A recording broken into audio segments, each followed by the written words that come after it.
मैथिली दुल्हन। इसके मनमोहक गीत जरूर सुने। यदि अच्छा लगा तो चैनल सब्सक्राइब जरूर करें। Presented by Maa Durga express.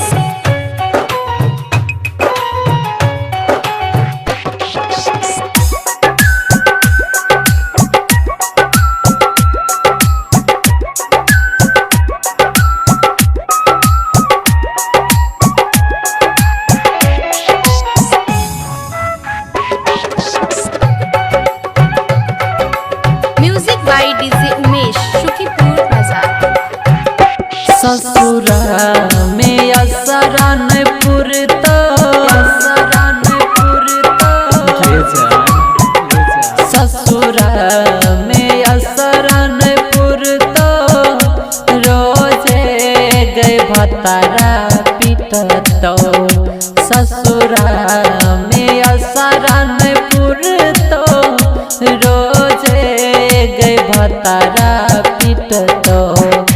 हमारा जे छोड़ के चल गे जान, हमारा नहीं कहियो भूल पे गे जान।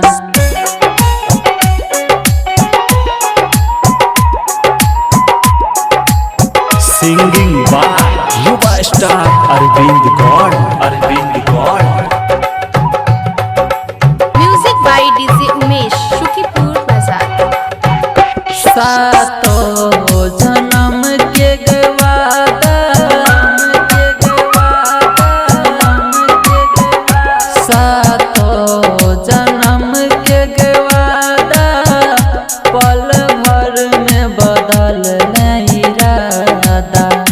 सातो जन्म के गवादा पल भर में बदल नहीं इरादा। अपना यार के छोड़ गे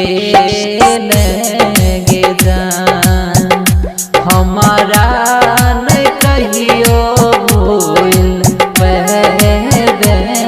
गे जान।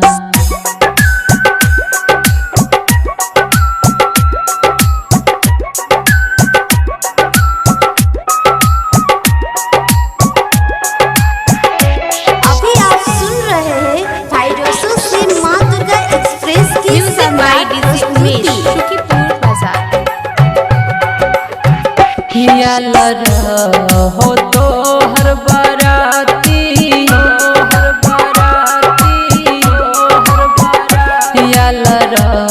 हो तो हर बाराती पीटी पीटी कनलौं छाती। हो तो हर बाराती पीटी पीटी कनलौं छाती। राह